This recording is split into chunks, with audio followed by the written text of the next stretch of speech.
সঁচাই হৃদয় বিদাৰক। এই কণমানি শিশুটিৰ বাৰু কি ভুল আছিল? তাই আজি কিয় এনেদৰে ৰাস্তাৰ মাজতে শুই পৰিব লগা হৈছে? নিষ্পাপ শিশুটিৰ এই মৰম লগা মুখখন দেখি মোৰ বৰ দুখ লাগিলে। কিয় জানেনে?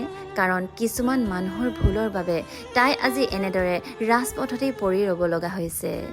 আমি দুয়ো এফালে ওলাই গৈছিলোঁ আৰু গৈয়ে এই কণমানি শিশুটিক দেখিলোঁ আৰু আমি দুয়ো তাইক এনেদৰে দেখি ৰ'ব নোৱাৰিলোঁ। লগে লগে তাইৰ বাবে কিবা এটা কিনি আনিবলৈ গ'লোঁ।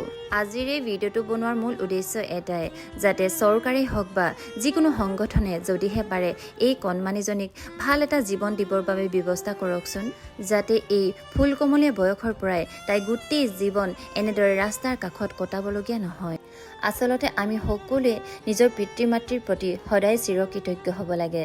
অন্ততঃ আমাৰ পিতৃ মাতৃয়ে আমাক এনেদৰে ৰাস্তাৰ কাষত পেলাই থোৱা নাই অথবা কোনো ডাষ্টবিনৰ ভিতৰত সোমোৱাই থোৱা নাই, আমাক এটা ভাল জীৱন দিলে।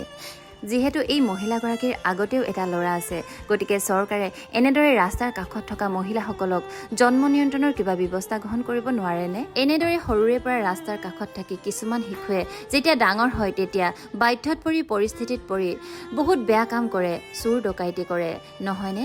গতিকে চৰকাৰে এনেকুৱা শিশুসকলৰ ব্যৱস্থা গ্ৰহণ কৰিব নোৱাৰেনে?